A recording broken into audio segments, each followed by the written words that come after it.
자, 안녕하세요 여러분. 오늘 공중보건 그리고 보건행정 이제 기본이론 첫 시작이고, 기본이론을 하기 전에 제가 이 공중보건이라는 과목, 그 다음에 보건행정이라는 과목을 공부하시는 여러분들을 위해서 오리엔테이션을 좀 진행을 할 거예요. 그래서 오리엔테이션에는 제가 이제 어떤 과목을 제가 강의를 하고 있고, 여러분들이 이 과목을 공부하기 위해서 어떤 식으로 공부를 해야 되고, 그 다음에 최종적으로 어떤 과목을 공부하든 간에 여러분들이 목표하고 있는 것은 지금 공무원 시험에 합격하는 걸 목표로 하고 있기 때문에, 내가 공무원 시험을 잘 합격을 하기 위해서 어떤 마음가짐으로 어떻게 이제 이 수험 기간을 보내야 될지에 대한 내용을 조금 얘기를 할 거예요.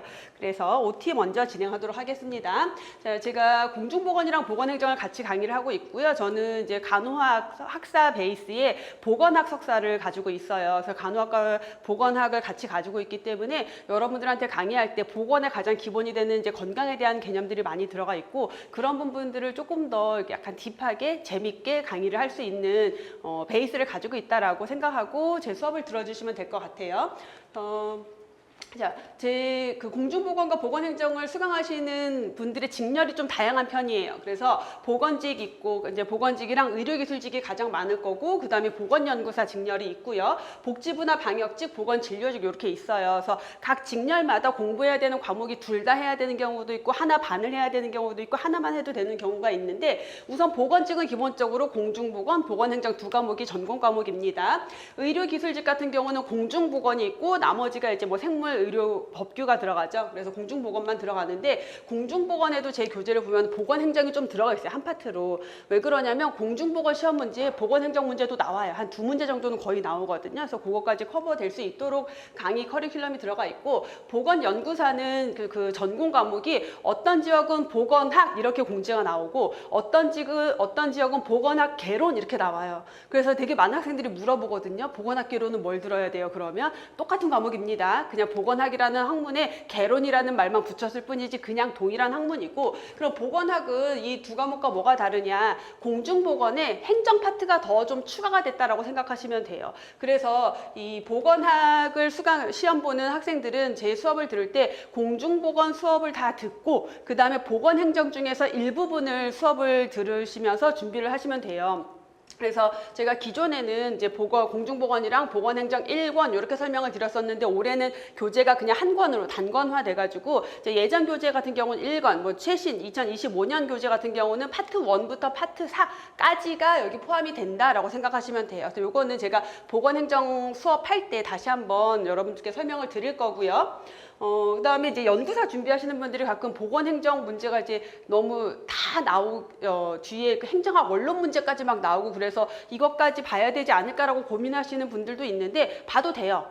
봐도 되는데 좀 효율성은 굉장히 많이 떨어진다. 그래서 그거는 제가 연구사를 대상으로 하는 그 강의 소개 이런 것들에서 다시 한번 설명을 더 자세히 드리도록 하겠습니다. 자, 복지부는 이제 급에 따라 다르긴 하지만 공중보건이나 보건행정 둘 다 들어가는 경우도 있고, 공중보건만 있는 경우도 있고, 보건행정만 있는 경우도 있고요. 각자 자기 시험에 맞춰서 준비하시면 되겠고, 방역직 같은 경우도 공중보건 또는 7급인 경우에는 보건행정까지 들어갈 거고, 보건진료직은 공중보건이랑 지역사회가 들어가는데, 지역사회랑 공중보건은 한 80%가 동일한 내용이에요. 그래서 거의 한 과목을 가지고 한 시험 준비로 두 과목을 준비한다라는 생각으로 준비하시면 될 겁니다. 이렇게 직렬이 있고요. 자, 그래서 이제 여러분들이 제 수업을 이렇게 많은 선생님들이 있잖아요. 우리 학원도 되게 많은 곳이 있고, 또 우리 학원보다 훨씬 더 메이저한 학원들도 있고, 다양한 선생님들이 있는데, 굳이 대방고시 학원에 안진아라는 사람을 찾아서 수업을 들으시는 데는 되게 많은 조사를 하셨겠죠, 여러분들도. 그냥 오진 않았을 거예요. 뭐 그냥 왔다면 친구가 여기서 공부했는데 붙었대. 그런 경우에 오시는 분들이 있고, 아니면 뭐 이제 여러분들이 뭐 OT 강의라던가 또 샘플 강의 같은 것들을 들어보시면서 본인에게 맞는 강사를 선택하셨을 거라고 생각을 해요.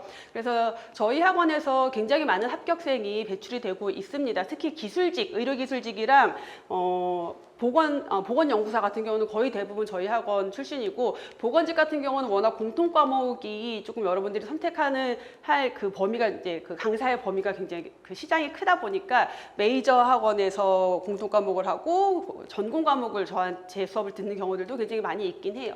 어쨌든 제 수업을 듣고 합격하신 분들의 대부분 그 후기를 보면은 그냥 믿고 해라라는 얘기를 굉장히 많이 하거든요. 근데 이거는 제가 여러분들한테 진짜 말씀드리고 싶은 건데, 제 수업을 듣는 사람들뿐만 아니라 어떤 강사를 선택했든 여러분들이 이미 돈을 내고 강의를 샀잖아요.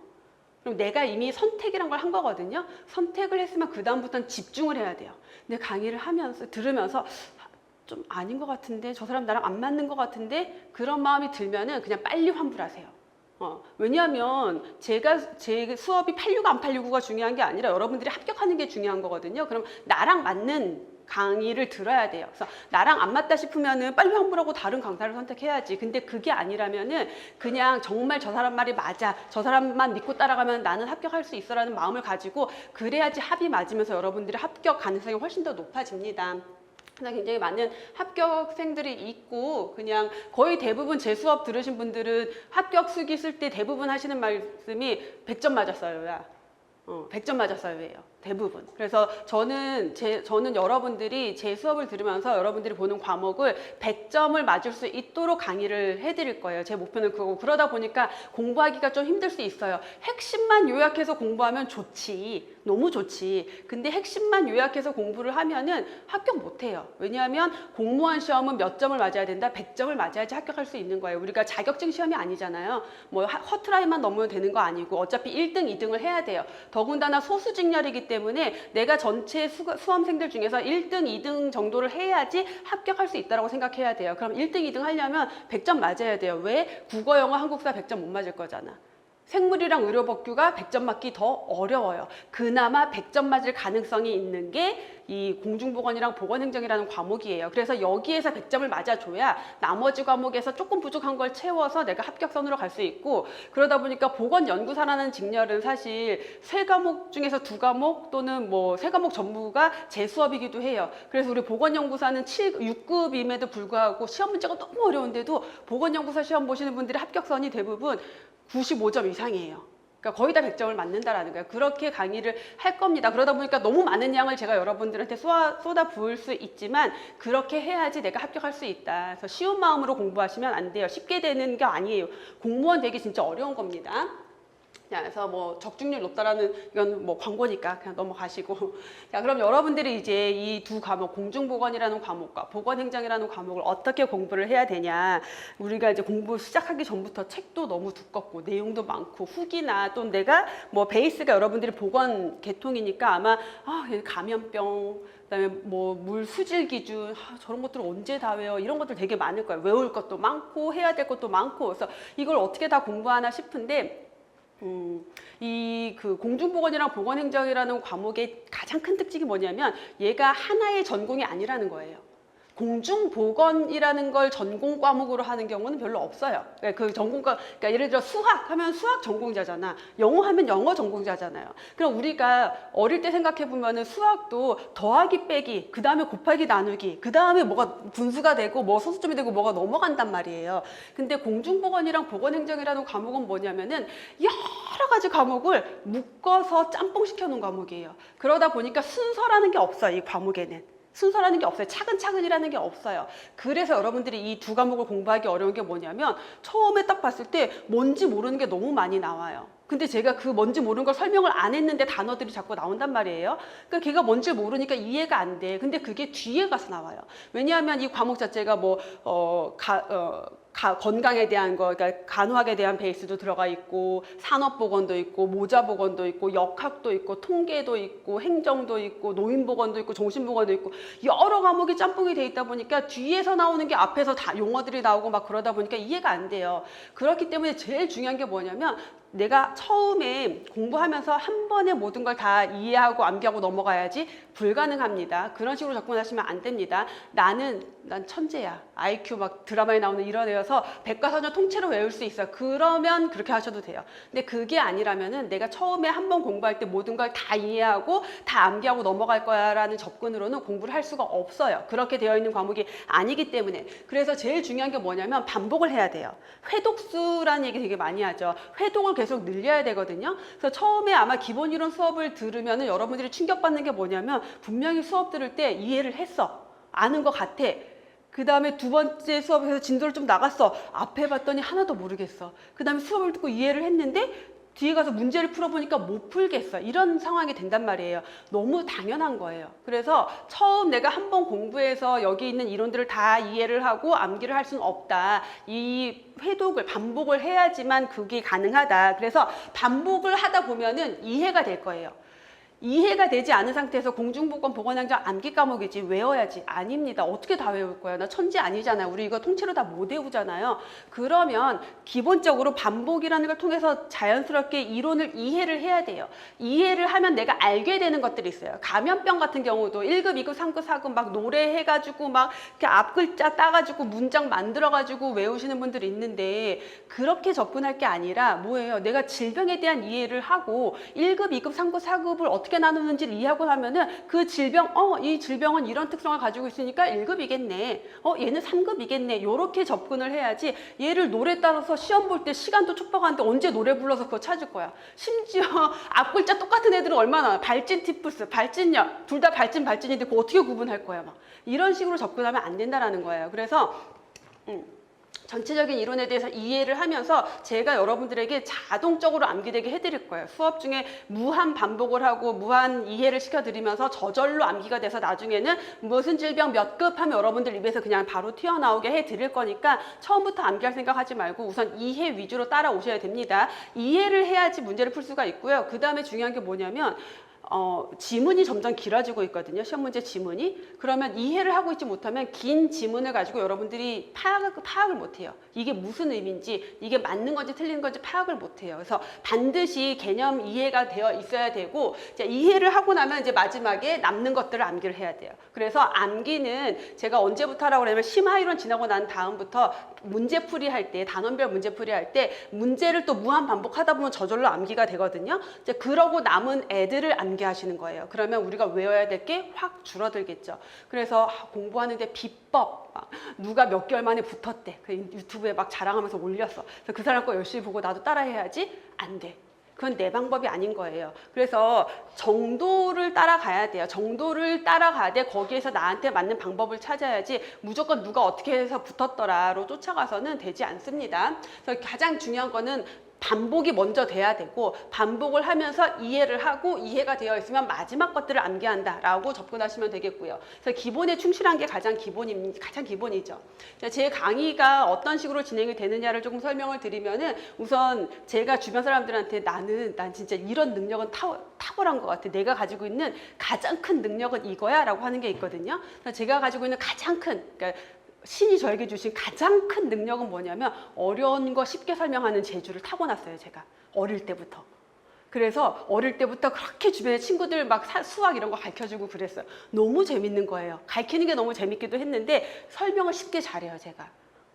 그러다 보니까 여러분들이 어려운 내용, 이 공중보건 중에서도 다른 파트는 다 독학이 가능하지만 역학, 보건통계는 독학이 좀 어려워요. 이런 것들에 대한 강의는 제가 장단컨대 대한민국에서 제일 잘 가르칠걸요? 쉽게.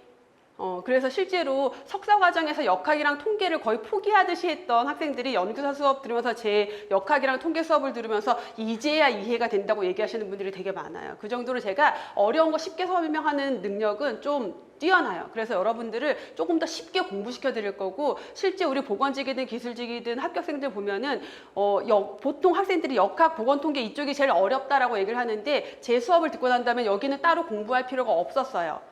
그냥 수업 들은 것만으로도 시험 보는데 충분했어요 라고 얘기하시는 분들 되게 많아요. 자, 그렇게 강의를 드릴 거고요. 그다음에 이제 계속 이렇게 앞에서 나왔던 게 뒤에 나오기도 하고 뒤에 나올 게 앞에 나오기도 하고 무한 반복이 되는 내용들이 있거든요. 그럴 때마다 제가 계속해서 여러분들한테 인지를 시켜드릴 거예요. 어떤 거냐면 예를 들어 우리 그 역사에서 연도 같은 거 외워야 되는 거거든. 연도 외워야 되거든요. 외울 거 가뜩이나 많은데 연도는 여러분들 툭 치면 입에 나오게 제가 만들어 드릴 거예요. 왜? 수업마다 계속 얘기할 거거든요. 계속 물어보고 저절로 외워질 거예요. 그래서 연도 같은 거 미리 외우실 필요 없고 그다음에 감염병도 툭 치면 나오게 제가 계속 해드릴 거예요. 무한 반복하면서 자동으로 암기되게 해드릴 거고요. 자, 그다음에 출제 가능한 모든 범위. 제가 제 목표는 뭐다? 여러분들을 다 100점 맞게 하는 거예요. 그렇기 때문에 시험에 출제가 가능한 범위들을 거의 완벽하게 넣었다라고 보시면 돼요. 여기에서 플러스 알파로 더 많은 내용이 있다? 그거는 투머치예요. 그래서 제가 강의 교재에 새로운 내용을 추가하거나 빼거나 할 때의 기준이 뭐냐면 시험 문제에 전혀 제 교재에 없는 새로운 문제가 나오죠. 당연히. 완전 새로운 문제가 나왔어요. 근데 걔네들을 다 교재에 넣지는 않아요. 왜냐하면 제가 판단을 해요. 얘는 만점 방지용 문제야. 이번에 나왔지만 다음에 나올 가능성이 거의 없어. 이렇게 보이거든요. 걔네들은 안 들어가요. 근데 새롭게 나왔어. 야, 이거 되게 괜찮은데? 앞으로 나올 수 있겠는데 그런 애들은 제가 교재에 넣어요. 그래서 새로운 내용인데 이후에 잘 여러분들이 모르는 내용까지 다 커버할 수 있도록 특히 이제 제 수업에서의 강점이 뭐냐면 제가 연구사 강의를 같이 메인으로 하다 보니까 연구사 시험은 연구사 6급이거든요. 그러니까 얼마나 시험 문제가 어렵고 깊이 있는 내용들이 많겠어요. 이제 그 문제에 출제된 내용들 중에서 요거 보건직 기술직으로 넘어오겠다 싶은 내용들이 있어요. 이제 그런 것들이 다 심화로 들어가 있기 때문에 그런 것까지 커버했을 때 거의 만점을 받을 수 있게끔 드리는 거고 그 다음에 이제 모르는 문제가 나왔을 때 제 교재에도 없는 모르는 문제가 나왔을 때는 어떻게 문제 푸는 요령을 계속 알려드릴 거예요. 기출 문제 풀이 하면서 그런 식으로 여러분들이 만점 받을 수 있도록 제가 강의를 해드릴 거고 그리고 그래서 이제 최신 경향을 제가 잘 잡아드려요. 왜냐하면 출제 경향을 계속 분석을 하고 있기 때문에 이게 예전에는 진짜 출제 많이 됐는데 점점 빈도가 낮아지는 애들이 있고 그 다음에 출제된 적이 없었는데 새로운 유형인데 요거는 앞으로 출제가 가능해. 요건 출제위원들이 좋아할 문제야 라는 거를 제가 짚어드리는데 그게 적중률이 생각보다 굉장히 높아요. 그래서 우리 합격생들이나 또는 시험 후기 같은 거 보면은 갔는데 교수님 마지막에 이거 중요하다고 찍어준 거 나왔어요. 그래서 맞았어요 라는 후기가 굉장히 많아요. 그렇게 해드릴 겁니다. 자, 그래서 이제 전체적인 그런 강의 커리큘럼이 어떻게 진행되느냐. 자, 지금 이제 기본 이론, 그 다음에 핵심 이론. 제가 그동안은 심화 이론이라고 했었는데 핵심 이론으로 조금 바꿨어요. 이게 제 강의에 조금 더 맞다고 생각하고 단원별 기출 문제, 그 다음에 모의고사 문제, 그리고 파이널 특강이 있습니다. 자, 그래서 하나씩 보면은 기본 이론 수업이 8월에 개강을 해서 10월까지로 돼 있긴 한데 한 12주 이상 걸릴 수는 있거든요. 조금 더 내용이 많기 때문에. 그래서 10월까지라고 되어 있지만 11월 첫째 주나 둘째 주까지 갈 수는 있는데 가급적 첫째 주 안에는 끝낼 거예요. 제가 11월 2일에 시험이 있기 때문에 올해는 진도를 최대한 빨리 빼서 10월 안에 강의를 끝내드리도록 할 거고 그래서 기본 이론이 10월까지 진행이 될 겁니다. 그래서 기본 이론은 이 교재 1부터 끝까지 빠짐없이 제가 다 설명을 해드려요. 그래서 제 수업을 싫어하시는 분들도 당연히 있겠죠. 그 싫어하시는 분들은 뭘 싫어하냐면 왜 다 읽어줘? 왜 다 읽어줘? 그거 되게 싫어요. 그거 다 읽어주는 거 싫으신 분들은 그냥 제 수업 안 들으셔도 돼요. 그냥 요약해주는 핵심 설명해 주시는 분 수업 들어도 돼요. 왜? 나한테 맞는 수업을 찾아야 되니까. 근데 왜 다 읽어주냐? 제가 안 읽어주면 여러분들 안 볼 거잖아요. 그렇잖아. 내가 밑줄 찍어주면 몇 줄 근 것만 볼 거잖아요. 그럼 100점을 못 맞아요. 왜? 지엽적인 데서도 나오기 때문에. 그리고 핵심에다가 밑줄을 긋지만 그 나머지 내용을 알아야지 그 핵심이 왜 핵심인지를 알 수가 있어요. 그래서 저는 기본 이론을 1부터 10까지 다 설명을 해드립니다. 그래서 그걸 여러분들이 다 받아가셨으면 좋겠고 제가 그렇게 설명을 하다 보면은 이거 문장을 다 외워야 되나요? 이렇게 물어보시는 분들이 있는데 문장을 어떻게 외워? 문장 못 외워요. 그냥 흐름, 뉘앙스, 느낌 이런 것들을 알아가는 거고요. 그래서 기본 이론을 완벽하게 정리하고 난 다음에는 핵심 이론이 들어갑니다. 11월에서 12월인데 이 2달 안 걸려 한 6주 정도 걸립니다. 그래서 핵심 이론은 우리 제가 안심노트라고 해서 요약집으로 제 나오는 책이 있는데 수험생들이 되게 좋아하더라고요. 그 요약집을. 근데 저는 개인적으로 요약집을 별로 안 좋아하거든요.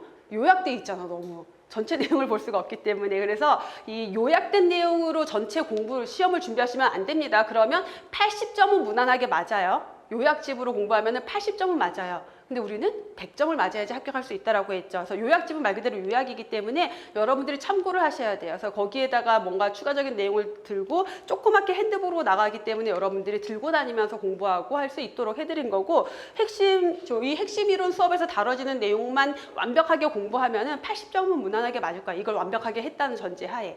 하지만 우리는 100점이 목적이다라고 했습니다. 그래서 핵심을 다시 한번 반복하면서 여러분들의 이해와 암기를 도와드릴 거고, 그러면서 심화 이론을 같이 다뤄드릴 거예요. 그래서 아까 얘기했던 연구사의 직렬에 출제가 됐는데 내용이 좀 딥하고 일반적인 공중보건에 없는 내용이지만 이거는 기술직이나 보건직 문제에 출제가 되겠다 하는 내용들로 심화가 들어가 있고, 그래서 그 심화 이론들을 같이 해드릴 거예요. 자, 1월부터는 기출문제에 대한 해설이 들어가는데, 기출문제집 제 문제집을 보신 분들은 알겠지만 문제가 엄청 많아요. 특히 공중보건 같은 경우는 우리 기술직 시험이 지역마다 문제가 다 다르잖아요. 시도별로 문제가 다 달라요. 그러다 보니까 그 문제들을 다 복원을 해서 한 해에 쌓이는 문제가 어마어마해요. 근데 그 많은 문제, 중복되는 문제들을 그냥 문제집에 다 넣고 있어요. 자, 그렇게 다 넣는 이유는 어디에서 얼마나 많은 문제가 출제가 되고 어떤 유형으로 주로 출제가 되고 가끔 나오는 문제는 어떻게 나오는지에 대한 경향을 여러분들도 볼 수 있게 해드리기 위한 거고, 쉬운 문제를 어마어마하게 반복해서 풀다 보면은 직관력이 되게 좋아져요. 그래서 시험장에서 문제 딱 받아보는 순간 답이 딱 보여. 이제 그런 훈련을 한다라고 생각하시면 되고, 그 다음에 교재에 없는 기출문제가 간간히 있거든요. 그 교재에 없는 기출문제는 제가 이 기출문제 할 때 관련된 이론을 나눠드리거나 해설집에 넣어드렸어요. 그래서 얘네들은 뭐냐면 모르는 문제가 나왔는데 굳이 또 출제할 문제까지는 아니야. 근데 여러분들이 어딘가서 이 문제를 보면 고민을 할 수밖에 없어요. 그래서 제가 문제집에 넣는 거니까 이런 게 이런 식으로 나오기도 했었구나. 근데 그 문제가 또 나올 확률은 좀 적다. 그럼 뭐예요? 이렇게 모르는 문제가 나왔을 때 내가 어떤 식으로 접근해서 풀어야 될지에 대한 훈련을 하셔야 돼요. 굉장히 중요합니다. 문제 푸는 요령을 습득하는 것도. 그래서 문제 푸는 요령은 제가 기출문제 수업할 때 계속해서 여러분들 알려드릴 거예요. 자, 이 기출문제가 그래서 12주인데 공중보건 같은 경우는 좀 더 걸려요. 그래서 어쨌든 3월 안에 이 기출문제 해설이 끝나고요.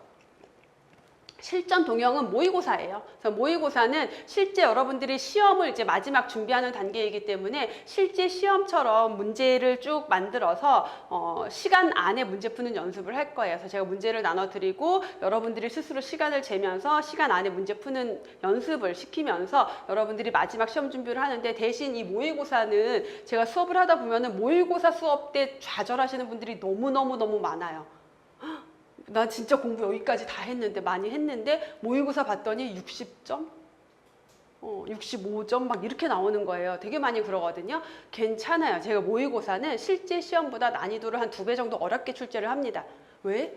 그래야지 내가 부족한 공부를 채우지. 모의고사가 쉬워버리면 여러분들은 어떻게 되냐면, 아싸 90점, 100점, 오케이 나 공부 다 됐어. 이대로 그냥 가게 되는 거예요. 그럼 시험장에서 당황하게 되고 시험 문제, 어려운 문제가 나오면 당황해서 문제를 못 풀어요. 그래서 모의고사는 실제 시험보다 난이도를 2배 정도 높여서 연구사 문제의 기준에 맞춰서 아예 어렵게 문제를 풀 거고, 여러분들이 그거를 연습을 하고 시험장에 딱 가면은 뭐야 왜 이렇게 쉬워? 이러면서 문제를 풀게 될 거예요. 그래서 그런 연습이 들어갑니다. 그래서 모의고사 때 점수 안 나온다고 좌절하거나 걱정하실 필요 전혀 없다라는 거. 자, 마지막 파이널 특강이 있는데, 요거는 5월 정도에 제가 이제 하루 날 잡아서 공중보건 한 8시간, 보건행정은 한 6시간 해서 하루 동안 총정리를 해드려요.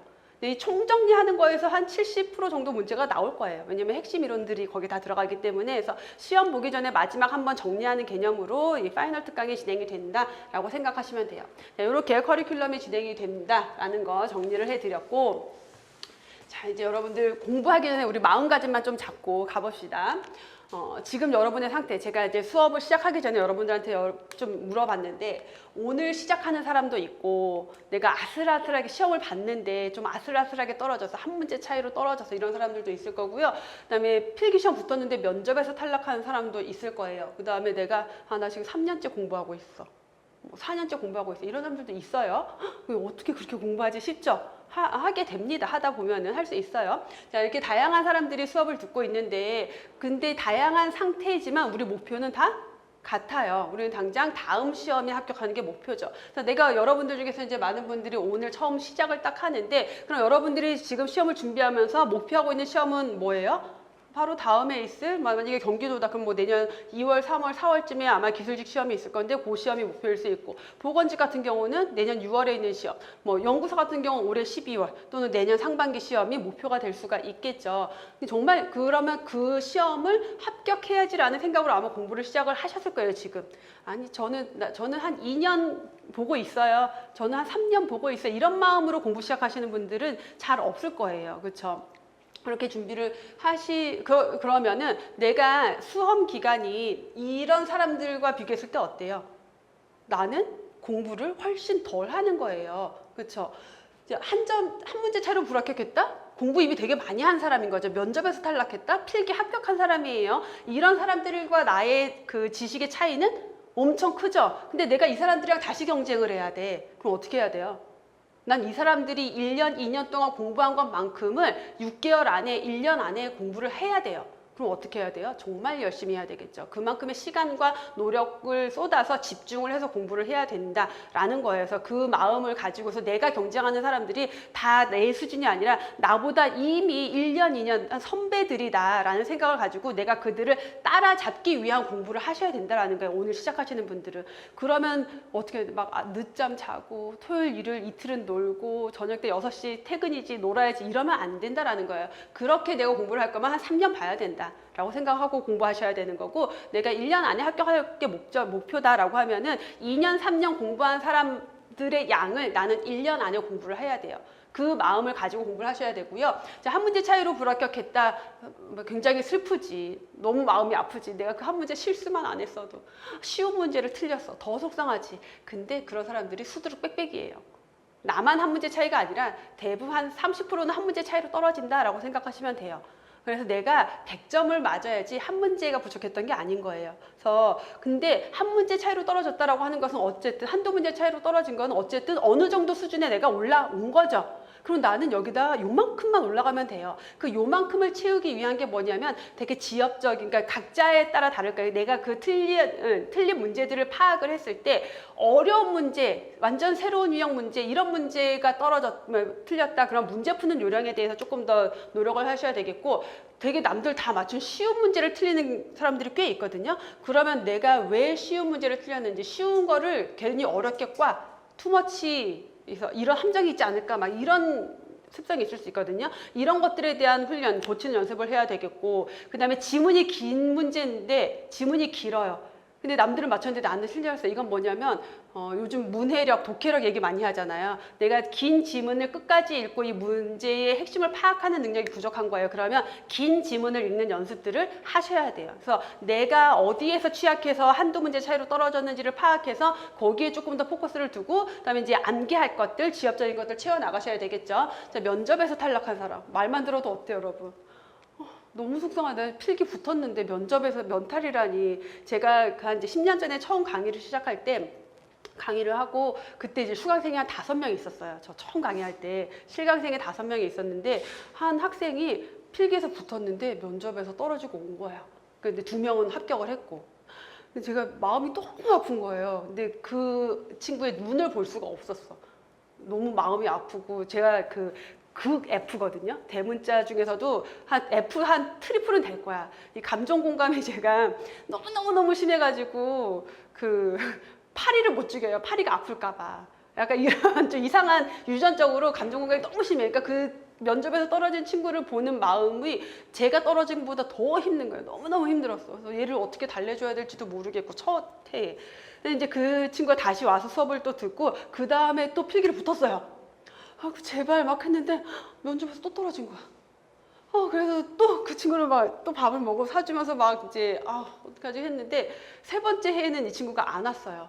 근데 제가 듣기로는 다른 이제 그 친구한테 들었는데 또 떨어졌다 그랬나? 아무튼 뭐 그랬는데 그 다음에 이제 시험을 안 오고 한 2년이 지난 다음에 들은 소식이 이 친구가 계속 면접에서 떨어지다 보니까 마음을 비운 거야. 마음을 비워. 어땠었냐면 조금 이렇게 예민하고 약간 소극적이고 좀 이런 친구여서 그때 막 이렇게 카페에 서로 점수 여러분들 막 공유하잖아요. 누구는 몇 점, 누구는 몇 점은 자기는 몇 점인데 해서 남들 얘기하는 거 보고 막 걱정을 하고 미리 걱정하고 이런 친구였거든요. 근데 그리고 이제 지원할 때도 어디를 할까 막 누구는 여기 하는데 누구는 작년 친구는 경쟁률 어떻고 막 합격선 어떻고 이거 다 봐가지고 막 이렇게 막 이런 친구였는데 이제 이렇게 하다 지친 거야, 이 친구가. 그래서 마지막에 마음을 비우고 어디를 지원했냐면 그 친구 집이 파주 쪽이었어요. 그래서 이제 파주로 신청을 한 거예요. 집에 가까운데 그냥 마음 편히 가까운 데를 했는데 딱 붙었어요. 합격해가지고 우리 그 합격자의 밤 저희 행사 같은 거 했었거든요. 온 거야, 이 친구가.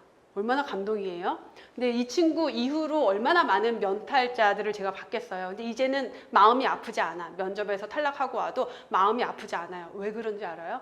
면접에서 탈락한 친구들은 결국은 붙어요. 결국은 합격하는데 중요한 건 뭐냐면 제일 좋은 데로 간다.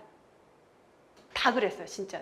그 케이스가 너무 많아요. 제가 다 설명을 다 얘기해 주기에는 시간이 너무 많이 걸리니까 이런 케이스가 너무 많아요. 결국 그 면접에서 떨어진 거는 여러분들이 어떻게 생각하셔야 되냐면 내 자리가 아니었구나. 그 자리 내 자리 아니야. 아니 솔직히 여러분 이분 그 시험 점수 비슷해요. 한 몇 명 앉혀놓고 한 뭐 5분 얘기해보고 이 사람에 대해서 뭘 나를 얼마나 파악했다고 얘보다 내가 낫고를 판단을 해요. 그냥 거기랑 조금 더 잘 맞는 사람을 그냥 성향상 취한 거고 내가 문제가 있어서 떨어진 거 아니에요. 면접에서 2번, 3번 떨어진 친구 되게 많거든요. 한 친구는 그 경기도는 완전 그 블라인드로 점수 상관없이 면접에서 채용하거든요. 이 친구가 뭐 충북에도 붙었는데 면접에서 1번 떨어지고 그 다음에 경기도에서 합격을 해서 95점 1명, 90점 1명이었어요. 2명이고 2명이 필기 합격했고 이제 1명 채용하는 건데 이 친구가 95점이었어요. 고득점자잖아. 그 애가 너무 괜찮아. 우리 유튜브에서 가장 조회수 높은 합격생이에요. 여러분들이랑 막 얘기한 유튜브 영상이 있는데 95점이면 얘가 붙어야지. 한 문제 틀린 거잖아요. 그래서 얘가 붙어야지. 근데 떨어졌어요. 근데 이 친구 너무 괜찮은 친구거든. 그 얼마나 좌절해서 처음에 이 친구가 선생님 저 떨어졌어요 했을 때 얘가 저한테 지금 장난하나? 진짜로 얘 지금 나 놀리려고 장난하는 건가? 이렇게 생각할 정도로 안 믿겼는데 이 친구 떨어진 거야, 경기도에서. 이제 일주일을 속상해하고 그 다음에 바로 몇 개월 뒤에 서울시 시험이 있어가지고 서울시 시험 봤는데 붙어가지고 결국은 최종 합격해서 집에서 그 한 지하철 3정거장 거리에 있는 보건소로 발령받아서 그 친구가 그 어디 상도동 그쪽으로 갔을 거예요, 보건소로. 그래서 발령받아서 출퇴근 집에서 하면서 발령받은 다음에 아기도 낳고 육아휴직도 하고 지금 너무 행복하게 승진하고 너무 행복하게 지내고 있거든요. 그러니까 면접에서 떨어진 혹시라도 영상을 접하시는 분들 중에서 내가 면접에서 떨어졌다, 또 여러분들이 나중에라도 혹시라도 그런 경험이 없어야 되겠지만 있다, 그러면 그거는 그냥 더 좋은 자리로 가기 위한 거지 내가 문제가 있어서 떨어진 거 아니에요. 슬퍼할 이유 하나도 없어요. 아, 나 이제 붙겠구나. 나 이제 붙겠구나. 근데 어디로 가냐의 문제인데 나한테 제일 좋은 자리를 찾아가겠구나 라고 생각하시면 됩니다. 수험생활 N년차, 우리 요번에 합격수기 올라온 것 중에 주땡범이라는 합격생이 있어요. 그 합격생을 제가 왜 기억을 하냐면 합격수기를 굉장히 길게 잘 써줬는데 이 친구가 합격하기 전에 저한테 상담을 좀 많이 보냈었어요. 근데 이 친구가 거의 4년인가 했어요. 그래서 그렇게 어떻게까지 하지? 근데 이 친구가 저한테 상담하기로는 이제 남학생이었고 방사선 기술직, 그래서 방사선사였던 걸로 기억을 하고 그 이제 뭐 일을 하면서 하다가 아마 뭐 그만두고 하다가 그랬어요. 어쨌든 애도 있고 그런데 아빠인데 수험생활 한다는 게 얼마나 힘들어요. 근데 그렇게 한 이제 2년 3년 공부를 하다 보니까 이제 계속 떨어졌죠. 이제 공부를 하다 보니까 이게 이제 또 올라온 거야. 근데 이렇게 한 3년 정도 공부를 한 친구들의 특징이 뭐냐면은 다 알아. 정말 다 알아요. 다 알아서 이 친구가 이제 저한테 상담한 게 상담한 그 제가 가장 기억에 남는 상담이 뭐냐면, 제가 요번에 경기도 가서 시험을 봤습니다. 그냥 연습 삼아. 그 친구는 이제 경북 쪽 어디 대구인가 어디 경북 쪽 어딘데 경기도 시험을 연습 삼아 봤는데 제가 경기도 시험에 필기를 합격하면 어떡하지? 아, 보기 전에 문제를 했구나. 제가 보기 전에 연습삼아 볼 건데 제가 합격할 것 같아요, 필기를. 그 느낌이 든 거야, 이 친구가. 이제는 한 3년, 4년 되니까. 그래서 필기 합격할 것 같은데 그러면 자기는 면접 거기 못 가는데 어차피 지역 때문에 다른 학생들이 내가 필기 붙으면 다른 학생들한테 피해를 주잖아, 누가 떨어지니까. 그래서 제가 몇 문제를 틀리게 적고 나올까요? 아니면 뭐 어떻게 해야 될까요?를 상담을 한 거예요. 그래서 좀 웃기잖아, 그 상담 내용이. 아직 보지도 않았는데. 그래서 그러면 그냥 필기 합격하더라도 면접 안 가시면 되기도 하고, 아니면 그냥 일부러 몇 문제 이렇게 틀리게 하고 나오셔도 된다 라고 했는데, 이 친구가 보고 나는데 다시 저한테 후기를 또 남겼어요. 필기를 역시나 붙었어요. 그러니까 이 N년 차가 되면은 그 정도 경지에 올라오게 돼요. 결국은 합격한다라는 거예요. 그래서 이 친구가 합격하고 근데 이제 면접을 안 가서 이제 뭐 학생들한테 피해 준 건 없죠. 안 가고 그다음에 당연히 그다음에 원래 자기 지역에서 시험을 봐서 당연히 합격을 하고 면접도 합격을 해서 이제 합격 후기를 남겼고 그다음에 다른 지역 어디도 한 번 더 볼 거래요, 또. 그러니까 재미가 붙은 거야. 왜냐하면 어디 시험이든 내가 다 붙을 것 같거든. 근데 이 친구가 처음이 아니라 이런 친구가 기술직 임상병리 쪽 기술직 친구 중에도 여학생인데 3년째 됐을 때 딱 그러더라고요. 내가 그 친구는 이제 부천에 이미 붙었어. 근데 시험 보고 와서 뭐라 필기를 합격하고 면접까지 합격을 하고 근데 와서 뭐라 하냐면 교수님 문제를 딱 보니까 아 이거 헷갈리라고 된 거구나. 이게 보이더래요, 다. 그래서 붙고 그 다음 11월에 경기도 시험이 있었는데 2월에 또 있었어요. 그래서 2월에 또 봤는데 성남 쪽으로 했는데 또 붙은 거야.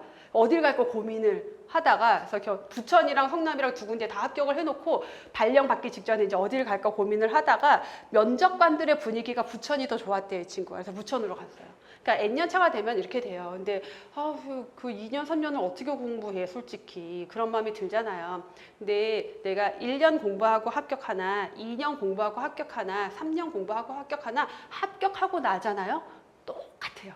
아무 기억 안 나요. 내가 3년 동안 어떻게 했고가 기억이 아니라 그냥 우리 약간 여고 시절 추억을 생각하듯 우리 그때 하고 나가지고 거기 뒤에 산책하고 우리 어디서 밥 먹고 그랬잖아. 이런 이제 얘기가 되는 거예요. 그래서 여러분들한테 뭐 N년차까지 공부해라 그런 얘기가 아니라 각각의 상황에 맞게 여러분들이 선택을 해서 제 얘기를 듣고 가슴에 새기고 그 마음으로 공부를 하셨으면 좋겠다라는 얘기인 거고 합격하고 나면 다 똑같다. 그래서 실제 아까 그 서울시 이제 뭐 면접 몇 번 떨어지고 합격했다고 한 그 친구랑 그 다음에 그 부천이랑 성남 두 군데 다 붙었다는 친구가 다 같은 시기에 수업을 들었던 친구라서 그 둘을 합격하고 한 5년, 3, 4년 지난 다음에 저랑 만났어요. 그래서 이제 사회에서 만나서 하는데 그 약간 옛 추억 얘기하는 거지. 옛 추억 얘기. 내가 몇 년 공부했는지는 기억 안 나요. 아무 중요하지 않아요. 그리고 연구사도 한 3년 공부하고 합격한 학생들 다 합격한 다음에 저랑 만나서 얘기하는데 진짜 추억인 거야, 진짜. 그래서 여러분들이 공부한 시간, 이 시간이 1년이 됐든 6개월이 됐든 2년이 됐든 3년이 됐든 그 시간이 추억이 되느냐 기억이 되느냐는 여러분들이 합격을 했느냐 못하느냐에 따라 달라지는 거지 기간에 따라 달라지는 게 아니다. 그래서 어차피 여러분들이 시작했잖아요. 그럼 반드시 합격을 해서 나의 수험 기간을 나의 추억으로 되새김질하겠어 라는 마음으로 공부를 하셨으면 좋겠습니다. 제가 그 강의할 때 뿐만 아니라 그냥 인생에서 제일 중요하게 생각하는 가치관이 뭐냐면 내가 생각하는 미래가 결국은 나의 현실이 된다라는 거예요. 이거는 제 삶의 가치관이기도 하고 제가 이런 마음으로 지금까지 살아왔는데 잘 살았고 잘 풀렸다라고 저는 생각을 하거든요, 제가. 그래서 여러분들이 이 공부뿐만 아니라 인생에서 이 말을 좀 새기고 살았으면 좋겠는데 혹시 연초 계획 세우시는 분들 있어요? 이제 1월 딱 되면 나는 올해 하고 싶은 거, 이루고 싶은 거 막 계획하는 거. 그런 거 하시는 분들이 있어요? 아무도 안 해? 그렇구나. 한 사람 있을 것 같은데 그런 거를 해보잖아요. 그러면은 저는 되게 좋아해요. 연초 계획, 뭐 월초 계획 이런 것들 되게 좋아하거든요. 근데 계획을 세우면은 뭐가 있냐면은 여러 개를 막 적어놔. 그럼 안 될 것 같은 게 되게 많거든요. 근데 나중에 시간 지난 다음에 보잖아요. 어느 순간 돼 있어. 근데 그게 내가 막 그걸 위해서 어마어마한 노력을 쏟아부은 게 아니야. 근데 나는 그걸 그냥 희망했을 뿐인데 돼 있는 게 굉장히 많아요. 우리 흔한 뭐 성공과 관련된 뭐 유튜브나 책이나 이런 데서 흔히 나오는 말이지. 시크릿 뭐 이런 데서 나오는 흔히 나오는 얘기인데 그게 여러분 진짜예요. 근데 되게 중요한 건 뭐냐면 되게 많은 사람들이 생각을 안 해.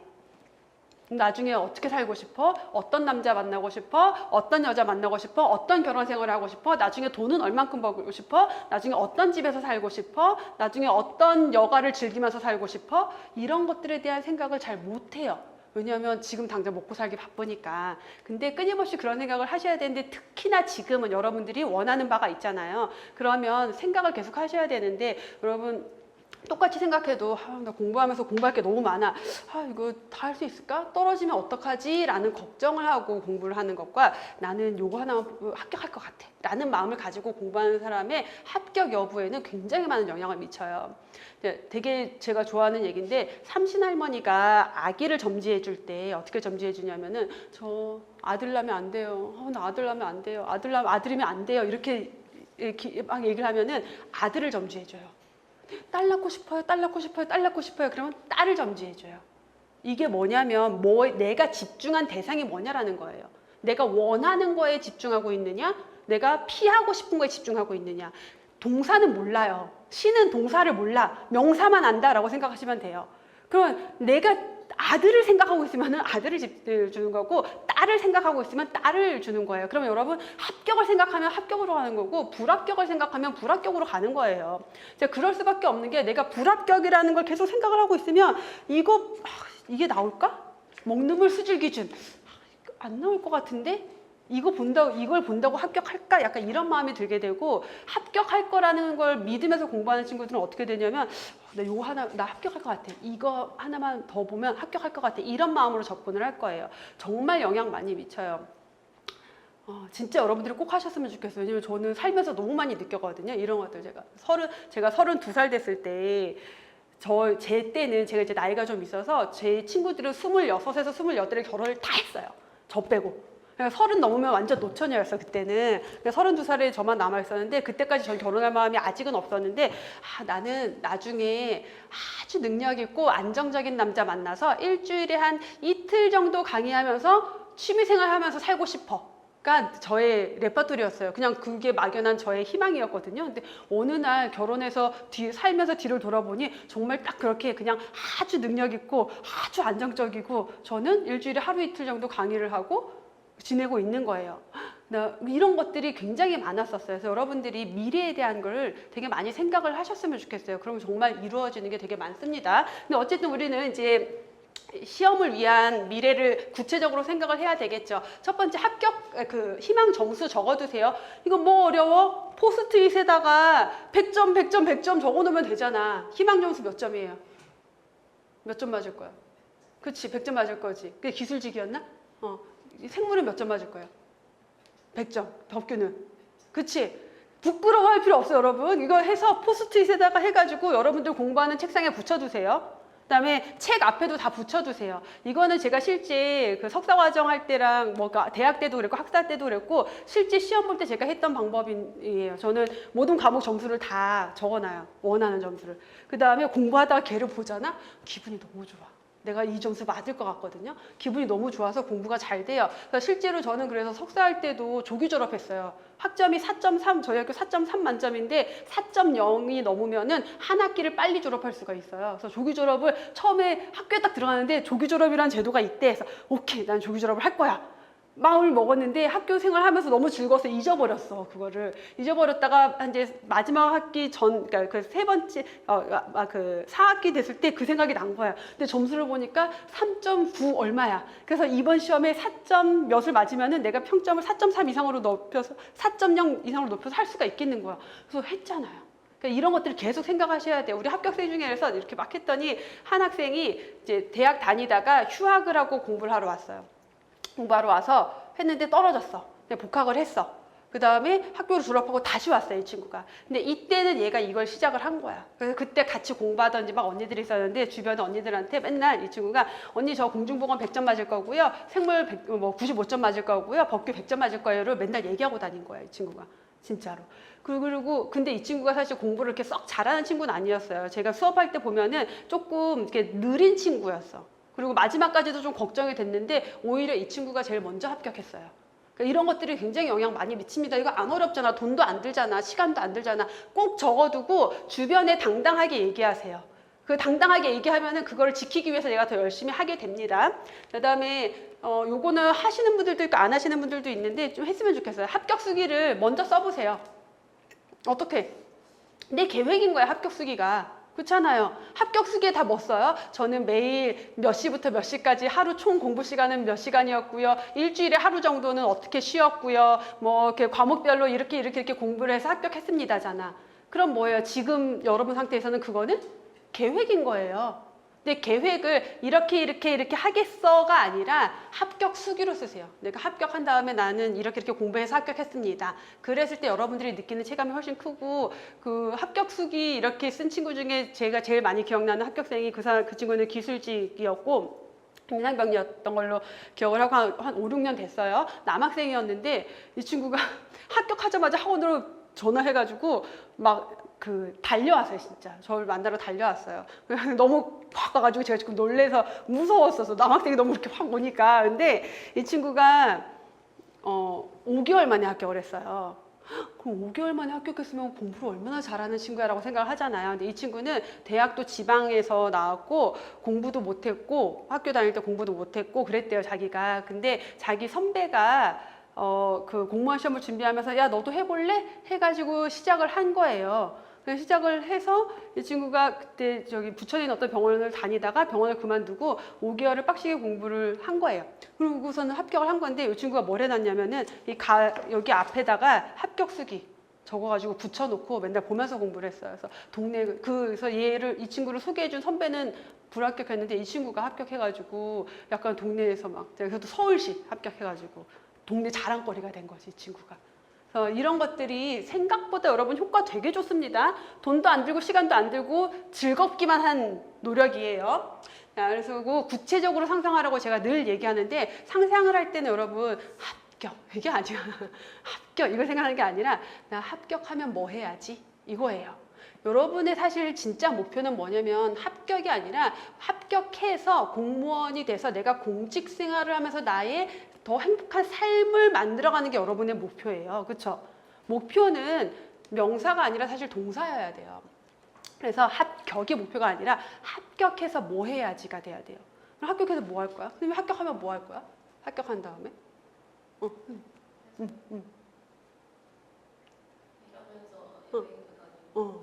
그러면은 어디 여행 갈지를 찾아봐요. 공부하다가 지치잖아? 그러면은 나 일하다가 휴가 때 어디 갈까? 요걸 찾아보는 거야. 합격하면 뭐 할 거야?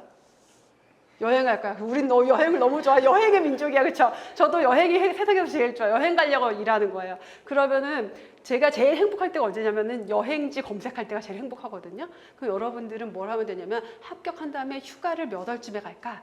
그래 나 요때 가야지. 그럼 요 계절에 가기 좋은 여행지가 어딜까를 찾아야 돼. 여행 갈 때 함부로 가시면 안 됩니다. 계절별로 맞춰서 가야 돼요. 막 이렇게 여름인데 동남아 가고 그러면 죽어요. 여행이 아니야. 그래서 그런 것들을 검색하는 거예요. 그다음에 내가 어느 지역으로 시험을 봐서 합격해서 집은 어디에다 얻고 출퇴근은 어떻게 하고 내가 칼퇴근을 한 다음에 오후에 취미 생활은 뭘 하고 이런 것들을 생각하라는 거예요. 이게 내 목표인 거예요. 여러분의 목표는 이겁니다. 단순히 합격이 아니라. 그래서 이런 것들을 구체적으로 상상해 보세요. 얼마나 즐거워. 그럼 공부가 얼마나 즐겁겠어. 그걸 위해서 가는 길인데. 그쵸? 그래서 그 길이 6개월이 걸리든 1년이 걸리든 2년이 걸리든 중요하지 않아요. 여러분들 그 대학 때 혹시 재수하거나 삼수한 친구들 있잖아요. 재수하는 동안은 막 미칠 것 같아. 내 친구들은 가서 다 놀고 있는데 나만 막 이러고 있고 그런데 합격해서 대학 가고 나잖아요. 아무도 몰라. 기억도 안 나. 그냥 추억일 뿐인 거예요. 그래서 그런 것들에 연연해 필요 없이 이제 이 목표만 보고 여러분들이 상상을 하면서 공부를 하셨으면 좋겠습니다. 그러면 여러분들은 반드시 합격할 거예요. 그 다음에 하나 주의할 건 뭐냐면 합격 수기 많이 읽어보잖아. 근데 합격 수기를 읽다 보면은 그렇게 단기 합격생이 많아요. 그렇지 않아요? 안 봤어? 막 3개월 만에 합격하고 6개월 만에 합격하고 뭐 9개월 만에 합격하고 이런 친구들 되게 많거든요. 그게 되게 신기해서 나도 그러면 그렇게 해야지 하고 하는데 그게 잘 안 된단 말이야. 그 친구들의 합격 수를 보면 공통적인 게 뭐냐면은 하루 순 공부 시간을 얘기해요. 하루 순 공부 시간이 뭐 12시간이에요, 14시간이에요. 그 친구들은 그 12시간, 14시간을 정말 순 공부한 거야. 중간에 핸드폰 안 보고 딴짓 안 하고 진짜 공부를 한 거예요. 근데 모든 사람이 그렇게 공부할 수는 없어요. 각자 사람마다 공부하는 스타일이 다르거든요. 그럼 나는 내 스타일에 맞는 패턴을 찾아서 공부를 하셔야 돼요. 자, 우리가 계절적으로 보면 꽃이 3월에 피는 꽃도 있고요. 4월에 피는 꽃도 있고요. 9월에 피는 꽃도 있어요. 누가 제일 예뻐요? 다 예쁘지. 일찍 폈다고 예쁘고 늦게 폈다고 안 예쁜 거 아니거든요. 그래서 지 필 때 펴야 예쁜 거야. 9월에 필 놈이 8월에 7월에 필면은 걔는 못 살아남아요. 그래서 나한테 맞는 공부 방법과 패턴을 찾아서 가셔야 돼요. 그래서 이제 너무 안타까운 게 합격 수기를 보면은 오랫동안 공부한 친구들이 합격 수기가 별로 없어요. 그래서 제가 이제 그 연구사 시험 3년 정도 공부한 다음에 합격한 친구들한테 야 너네 합격 수기 좀 써 그랬더니 이 친구들이 뭐라 그러냐면 선생님 쓸 게 없어요.